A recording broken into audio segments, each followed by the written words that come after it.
Muy buenos días a todos. Lo considero un gran privilegio poder dirigirme a este grupo tan distinguido en esta ocasión. Felicito a los organizadores, los auspiciantes de esta conferencia, de este evento tan importante, singular. Gracias. Luego de graduarme de la Escuela de Derecho en 1972, tuve la buena fortuna de trabajar como asistente jurídico para el honorable Juan J. Sirica, en aquel entonces el magistrado principal del Tribunal de Distrito de Estados Unidos en Washington, D.C. En el sistema judicial de los Estados Unidos, los jueces cuentan con asistentes jurídicos, por lo general profesionales recién graduados de la Escuela de Derecho, que trabajan con ellos por un año o dos, tras lo cual prosiguen con algún tipo de práctica jurídica o continúan con su carrera según sus deseos. Los asistentes jurídicos ayudan a un juez a analizar los problemas legales y los casos que éste debe decidir, así como a redactar borradores de las sentencias y plantear la argumentación para las decisiones y juicios que se tomen. Yo trabajé como asistente jurídico desde agosto de 1972 hasta el final del año 1974. Mi periodo de servicio coincidió con los juicios y las actuaciones judiciales de Watergate que el juez Sirica condujo. Por ello viví muy de cerca y por algo más de 2 años un capítulo singular en la historia de los Estados Unidos que me permitió aprender algunas cruciales lecciones de la vida en los inicios de mi carrera profesional. En mis palabras del día de hoy compartiré algo de esto con la esperanza de que lo encuentren de utilidad. El término Watergate proviene del nombre de un hotel, un apartamento y un complejo de oficinas en Washington, D.C., ubicado en las márgenes del río Potomac. En 1972, el Comité Nacional del Partido Demócrata, o DNC por sus siglas en inglés, tenía sus oficinas allí. Era un año de elecciones y el presidente Richard M. Nixon aspiraba a la reelección para un segundo mandato. Algunos miembros del comité de reelección de Nixon, dirigidos por un hombre de ética cuestionable llamado G. Gordon Liddy, fraguaron un plan siniestro para frenar a los demócratas. Ese plan, llamado por sus autores Proyecto Piedra Preciosa, contemplaba, entre otras cosas, allanar en secreto las oficinas del DNC en Watergate para plantar allí dispositivos electrónicos de escucha, unos bichitos electrónicos, como los llamamos. El complot era tan complejo que abarcaba incluso propuestas de secuestros estratégicos y interceptación del correo, con el objeto de sabotear la convención del Partido Demócrata ese año. Planes que hasta donde yo sé nunca se implementaron. Las intercepciones electrónicas en las oficinas del DNC en Watergate sí se llevaron a cabo y estuvieron funcionando durante 2 o 3 semanas. Un equipo ubicado en el Hotel Howard Johnson, del otro lado de la calle de Watergate, grababa y hacía las transcripciones de las conversaciones que interceptaban. Al dañarse algunos de los dispositivos electrónicos, el grupo que los había instalado, integrado por un ex agente de la CIA y 4 cubano-americanos que habían sido reclutados bajo el pretexto de que se trataba de una misión patriótica, volvió en la noche del 16 al 17 de junio para reemplazar los dispositivos defectuosos. Ellos fueron arrestados por la policía del Distrito de Columbia. Las investigaciones subsiguientes de la policía, el FBI, 2 grandes jurados, fiscales especiales, un comité selecto del Senado especialmente nombrado y la Casa de los Representantes revelaron finalmente quién era responsable del crimen inicial, así como el amplio esfuerzo que se hizo para encubrir al responsable. El fiscal general del presidente Nixon, el asesor jurídico de la Casa Blanca y los colaboradores más cercanos estaban implicados. Y al final, el propio Nixon también lo estaba. A principios de 1973, los que perpetraron el allanamiento de Watergate fueron a juicio y fueron condenados o se declararon culpables. En 1974 se llevó a cabo el juicio de los implicados en el encubrimiento. En este caso, el presidente Nixon fue señalado como co-conspirador no acusado. En el periodo entre estos dos juicios y durante los interrogatorios ante el Comité Selecto del Senado, Alexander Butterfield, quien era un ayudante en la Casa Blanca, reveló que el presidente Nixon había hecho arreglos para grabar en cinta virtualmente toda reunión que se celebraba en la oficina oval de la Casa Blanca. Entonces se requirieron legalmente algunas de esas grabaciones en las que se pensaba estarían las reuniones donde se trató el asunto Watergate. Esto dio comienzo a una batalla legal sin precedentes sobre la cuestión de si un presidente de los Estados Unidos podría estar sujeto a una orden de comparecencia. Al final, el juez Sirica decidió que la invocación de Nixon al privilegio del Ejecutivo no podía impedir la presentación de evidencias, las cintas, que estaban en su posesión. Tomar esa decisión le produjo una gran angustia al juez. Sin embargo, al escribir sobre cómo se sentía en aquel momento, el juez Sirica dijo: «Supongo que me he equivocado en la decisión», pensaba yo. Podía imaginarme las críticas de que me había excedido en mi autoridad y podía escuchar a las personas decir que al confrontar al presidente yo solo estaba intentando lograr publicidad, que yo había adoptado un enfoque sensacionalista y que me había aprovechado de mi cargo de juez. Me sentía en el infierno, dijo. Con el tiempo, la Corte Suprema ratificó la decisión del juez y de que se obligara al presidente a presentar las evidencias que estaban en su poder. El juez Sirica apareció en la portada de la revista Time como el hombre del año el 7 de enero de 1974. El juez Sirica y yo escuchamos todas las cintas requeridas in camera, es decir, a puertas cerradas o en privado. A medida que escuchábamos y analizábamos cada conversación grabada, el juez determinaba qué era relevante para la investigación.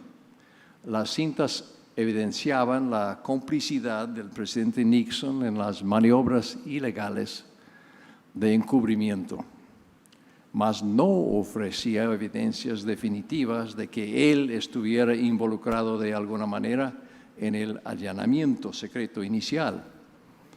Ante la amenaza de una inminente impugnación a su cargo, Nixon renunció como presidente el 9 de agosto de 1974, el único presidente de Estados Unidos que ha renunciado a su cargo. Nixon jamás había sido un consentido de los medios. Él no recibía, por lo general, el beneficio de la duda, como se suele decir. Y algunos comentadores y medios de comunicación se referían a él como si él fuese el mal personificado. Pero hacer este tipo de críticas es demasiado fácil. Es como si los únicos que pudiesen cometer faltas graves son aquellas personas que son inherentemente malas, no nosotros, la gente normal. El resto de nosotros no tenemos por preocuparnos según este modo de pensar. Y si cometemos errores, se nos debe perdonar porque somos básicamente buenos. En mi concepto, esta es una visión falsa del caso Watergate y conduce a conclusiones equivocadas. La realidad es mucho más compleja y desafiante para todos nosotros. Alexander Solzhenitsyn, un sobreviviente del Gulag soviético, afirma: si solo fuera todo tan sencillo, si solo hubiera gente mala en algún lugar haciendo insidiosamente actos malos y lo único que necesitáramos hacer es separarlos del resto de nosotros y destruirlos. Sin embargo, la línea que separa el bien del mal atraviesa el corazón de todos los seres humanos. Veamos cómo se aplica esto a Watergate. Nixon y los demás eran, según el mejor juicio, mi mejor juicio, básicamente personas decentes. Por ejemplo, el jefe adjunto de Nixon, Bob Haldeman, tenía una hija que estudiaba Derecho. Se le concedió permiso a ella para ayudar al abogado de su padre en su defensa durante el juicio de encubrimiento. Yo fui testigo de la interacción entre el padre y la hija y sostuve una o dos conversaciones con ella durante los recesos de la corte. Para mí era claro que ella amaba y respetaba a su padre y que esos sentimientos eran correspondidos por él. Asimismo, en una ocasión, mientras revisábamos las cintas de la Casa Blanca, el juez Sirica y yo escuchamos un trocito de una conversación telefónica entre el presidente Nixon y su hija, Julie. Las llamadas hechas con uno de los teléfonos de la Casa Blanca también estaban grabadas. La voz de la operadora de la Casa Blanca dice: «Señor presidente, es su hija Julie». Inmediatamente oímos la voz entusiasta diciendo: «Hola, papi», y una alegre respuesta: «Julie». Yo detuve la cinta en ese punto, ya que obviamente esa no era la conversación sobre Watergate que andábamos buscando. Pero las emociones contenidas en ese breve y sencillo intercambio se quedaron grabadas en mí. Se trataba de un padre maravillosamente normal y afectuoso, hablando con su hija. Su cargo de presidente de los Estados Unidos era irrelevante, tan solo eran una familia. Y a juzgar por las expresiones, el tono y los sentimientos reflejados en sus voces, una familia aparentemente feliz y normal. La imagen pública de Nixon, el delincuente por autonomacia, no concordaba con la imagen privada del padre cariñoso. Así que si Nixon, Haldeman y probablemente la mayoría de los inculpados por Watergate eran básicamente personas decentes, quizás buenos esposos y padres, algunos de ellos asistían a la iglesia, eran profesionales competentes y en algunos casos excepcionales. ¿Qué fue lo que causó o permitió a tales personas salirse del curso en forma tan grave? Ellos eran sin duda políticos con afán de victoria, pero ellos no comenzaron ese proceso como criminales. Muchos de ellos servían en organizaciones militares y filantrópicas. ¿Por qué hicieron lo que hicieron? ¿Y qué nos protege a ustedes y a mí en nuestras vidas, nuestros matrimonios, nuestras familias, nuestras empresas y proyectos educacionales y vocacionales de los errores trágicamente destructivos e incluso de la conducta criminal? La respuesta a estas interrogantes estriba en la función crítica de lo que nosotros llamamos conciencia. Permítame unos minutos para explicar lo que quiero decir. Desde mi óptica, la conciencia es un deber personal determinante que se agita en lo profundo del alma de cada persona. Reconocer ese espacio invisible en el corazón y la mente donde se decide lo que es correcto e incorrecto es lo que nos convierte en seres humanos. La conciencia tiene su impacto más visible en la vida pública. Hallamos nuestra fortaleza de carácter cuando traemos a la sociedad nuestras creencias más profundas. No todas las conciencias llegan a la misma conclusión en todos los temas. Las personalidades, perspectivas, historias y circunstancias son demasiado diversas como para ello. Pero las conciencias tienden a promover el bien común. No sirven a los intereses personales ni a las demandas de una ideología ciega.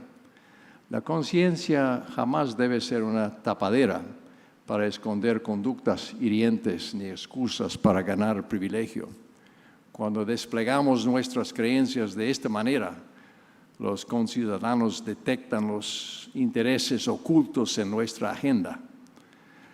Las personas que perpetraron el escándalo Watergate pueden haber actuado en pro de sus propios intereses, pero nadie diría que ellos actuaron en pro de su conciencia. Los arrestos en las oficinas del DNC en Watergate ocurrieron el 17 de junio de 1972. En el lapso de 3 días, el jefe de personal, Bob Haldeman, y el asesor de la Casa Blanca, John Ehrlichman, informaron al presidente Nixon que los asaltantes y el dinero que ellos cargaban, que incluía billetes de $100, estaban vinculados a su comité de reelección. En la misma conversación, Nixon estuvo de acuerdo con una estratagema propuesta por Haldeman y Ehrlichman para esconder estos hechos de los investigadores del FBI. Tras escuchar la grabación en cinta de aquella reunión, estoy persuadido de que la motivación de los tres en ese entonces era simplemente evitar la vergüenza política que acarrearía la divulgación de que personas del comité de reelección de Nixon estaban involucradas. No hubo indicios de conciencia. Nadie sugirió que el proyecto Piedra Preciosa y el allanamiento estuvieran mal, que así es como debía considerárseles, ni que se debería responsabilizar a los culpables. Este esfuerzo inicial de encubrimiento no se sostuvo por mucho tiempo. Por tanto, dieron un paso más. Y así este enfoque de ocultar en lugar de encarar la ilegalidad se convirtió en su patrón de respuesta. Se alcanzó el punto más bajo, en mi opinión, cuando el juez Sirica y yo escuchamos la grabación de una conversación que se llevó a cabo el 21 de marzo de 1973 entre el presidente y el asesor jurídico de la Casa Blanca, John Dean. Dean había estado manejando el encubrimiento dentro de la Casa Blanca y él pensaba que ya comenzaban a descubrirlo. Ahora, él acudía al presidente Nixon en busca de consejo. En esta conversación grabada, Dean expuso lo que se había hecho en los meses pasados, entre otras cosas, los arreglos para entregar dinero a las familias de los cubanoamericanos que se habían declarado culpables del allanamiento en Watergate. Se les daba dinero para comprar su silencio en cuanto a la participación de altos miembros del comité de reelección del presidente, quienes habían planeado y ordenado el allanamiento. Sin embargo, ellos amenazaban ahora con hablar, debido a que el dinero para sus familias no estaba disponible, o no era tanto como ellos pensaban que se les había prometido. El juez Sirica y yo quedamos estupefactos cuando oímos a Nixon preguntar calmadamente cuánto dinero se necesitaría. Por su tono de voz, el propio Dean parecía sorprendido ante esta respuesta y dio una cifra que parecía salir del aire, $1 millón. Nixon respondió que no sería un problema recaudar esa cantidad, pero que le preocupaba cómo distribuirlo sin que lo rastrearan. El juez y yo no podíamos creer, o no queríamos creer lo que estábamos escuchando. Y él me pasó una nota sugiriendo que retrocediéramos la cinta y la escucháramos de nuevo.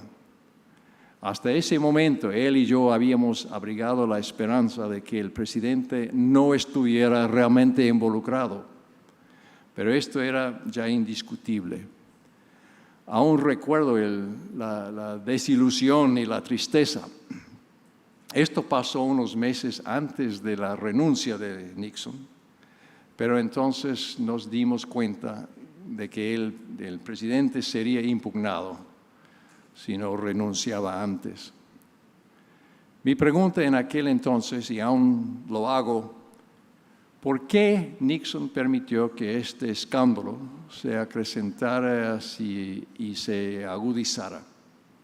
Todavía me sorprende que con el tiempo su conciencia llegara a insensibilizarse a tal grado que el intento de los asaltantes de Watergate para chantajear al presidente de los Estados Unidos no causara indignación en él. La lección que obtuve de su experiencia es que si yo deseo evitar la posibilidad de una catástrofe similar en mi vida, nunca debo hacer excepciones, sino que siempre debo sujetarme invariablemente a los dictados de una conciencia ética. Al dejar mi integridad a un lado, aún en acciones aparentemente pequeñas y en asuntos aparentemente sin importancia, me coloca en peligro de perder finalmente el beneficio y la protección de la conciencia en su totalidad.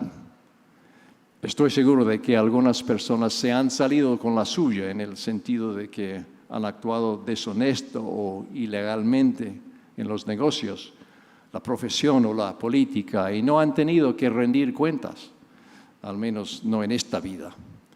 Pero una conciencia débil y con toda seguridad una conciencia insensible abre las puertas a desastres del tipo Watergate en nuestras vidas, ya sean grandes o pequeños, colectivos o personales, que pueden herir y destruir tanto al culpable como al inocente.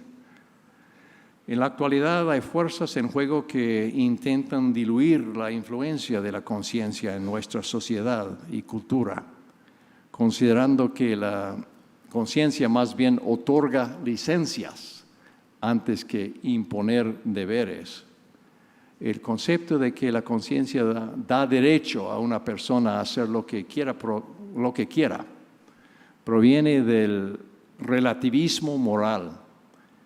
Por relativismo moral me refiero a la creencia de que ningún reclamo moral puede ser verificado objetivamente como verdadero o falso, ni mejor que otro, que las verdades éticas o morales dependen de las actitudes y sentimientos de quienes las albergan y que nadie puede juzgar la validez de la verdad de otra persona.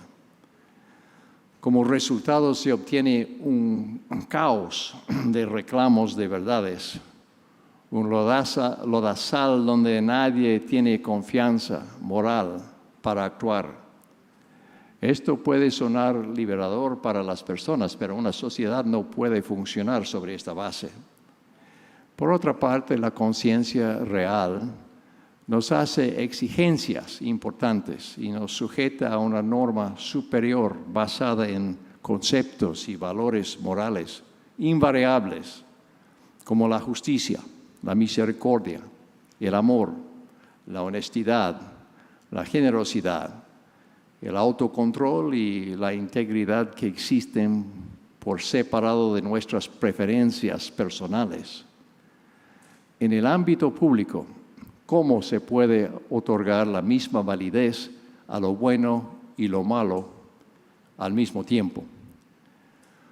Los hombres que entraron por la fuerza al complejo Watergate en 1972 creían que su concepto de patriotismo estaba por encima de las leyes en contra de los allanamientos y el espionaje electrónico. ¿Cómo pueden estos asaltantes y la ley tener razón al mismo tiempo, tal como el relativismo moral pretende exigir? Bueno, podrá decir alguno, usted habla de cosas que son consideradas generalmente como crímenes. Existen algunos valores inherentes a la existencia humana que son la base de las leyes contra el asesinato, la violencia, el robo, la esclavitud y otras acciones que perjudican a las personas o interfieren con su búsqueda legítima de felicidad. Estos son derechos humanos esenciales y universales, las cosas claras y obvias que niegan el derecho individual de hacer lo contrario. Y el relativismo moral solo se aplica más allá de estos derechos, donde cada persona puede elaborarse un propio esquema del bien y del mal. Yo respondería que ese razonamiento solo sirve para reforzar mi punto, de que hay absolutos morales, ya sea que se les llama derechos humanos o de otra forma. Y lo único a debatir realmente es lo que son y hasta dónde se extienden. La verdad y los conceptos morales no pueden basarse en caprichos o preferencias personales. Václav Havel, un disidente bajo el gobierno comunista, que posteriormente llegó a ser el primer presidente de la República Checa, aporta mayor luz a estos temas. En sus escritos y en su liderazgo cívico, él recalcó constantemente el origen moral de la auténtica política. No podemos escapar de lo moral en la política.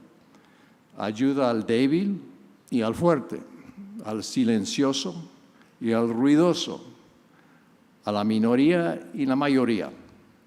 De otro modo, la política se convierte en un ámbito del poder bruto. Las personas necesitan escuchar, insta Havel, que tiene sentido el comportarse decentemente y el ayudar a los demás, el colocar el interés común por encima del propio, el respetar las reglas elementales de la convivencia humana. Ese fundamento, explica él, está ligado a un sentido de responsabilidad ante Dios. La conciencia genuina y la auténtica responsabilidad son en definitiva siempre explicables solo como una expresión de la aceptación silenciosa de que nos observan desde arriba, que todo está a la vista y nada se olvida.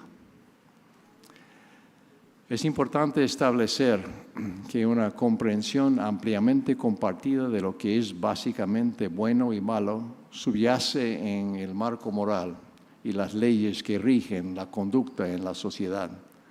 No podemos decir de que haya una completa unanimidad, pero existe un consenso en cuanto a las normas y los valores que más importan.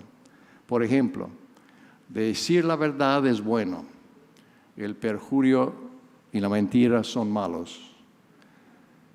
Honrar la confianza es bueno, traicionar la confianza es malo, respetar la propiedad ajena es bueno, robar es malo, proteger a los niños es bueno, abusar de los niños es malo, la fidelidad es buena, el adulterio es malo, y así sucesivamente. Aun considerando la diversidad de las experiencias humanas, en el fondo hallamos la manera de ponernos de acuerdo en cuanto a lo que es bueno. Amar al prójimo, atender a los necesitados, proteger a los más vulnerables, honrar las obligaciones familiares, controlar los apetitos egoístas, servir a un propósito más elevado que la mera supervivencia y mucho más. La aceptación general de tantas normas comunes sugiere que éstas se derivan de una fuente común. Algunos lo llaman un sentido moral, otros lo describen como sentido común o sabiduría práctica. Para mí, este instinto universal está confirmado por declaraciones que se hallan en las Escrituras. Citaré 2 ejemplos. La declaración de Jesús: yo soy la luz verdadera que ilumina a todo hombre que viene al mundo. Además, Os es concedido juzgar a fin de que podáis discernir el bien del mal, y la manera de juzgar es tan clara como la luz del día lo es de la oscuridad de la noche. Pues he aquí, a todo hombre se da el Espíritu de Cristo para que sepa discernir el bien del mal. Afortunadamente, la verdad está esparcida liberalmente por todo el planeta. Mi religión me enseña a obtener todo lo bueno que hay en el mundo y a recibir la verdad sin importar la fuente de donde provenga. La conciencia persiste cuando las poblaciones procuran descubrir y edificar sobre principios morales que existen en forma independiente, que no son simplemente nuestras propias invenciones. A través de las generaciones, la religión ha servido para reconocer y profundizar la comprensión de las leyes morales fundamentales, y yo agregaría divinamente prescritas.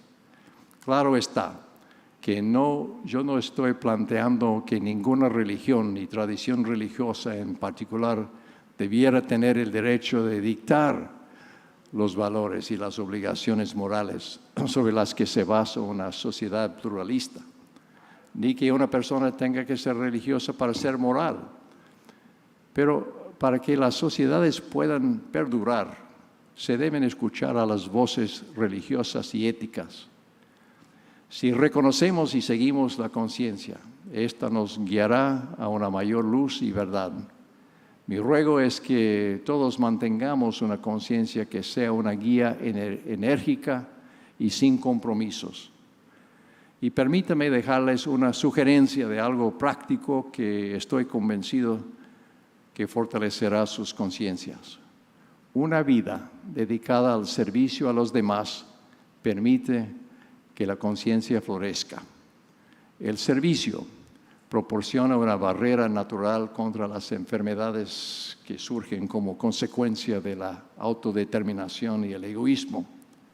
El centrarnos en algo aparentemente o aparte de nosotros, que trascienda la búsqueda de autonomía propia y placer personal, protegerá y fortalecerá la conciencia.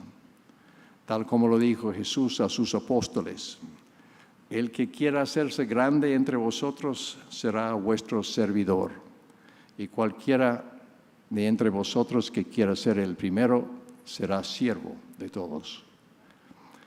Deseo que se encuentren un propósito real en el servicio que ustedes brinden y en el bien que logren, que sus voces en defensa de los principios morales perdurables sean persuasivas para establecer una fuerte conciencia comunal en nuestra sociedad. Que sus propias conciencias se hagan cada vez más firmes y refinadas, y que nunca haya un Watergate en su historia profesional y personal. Gracias.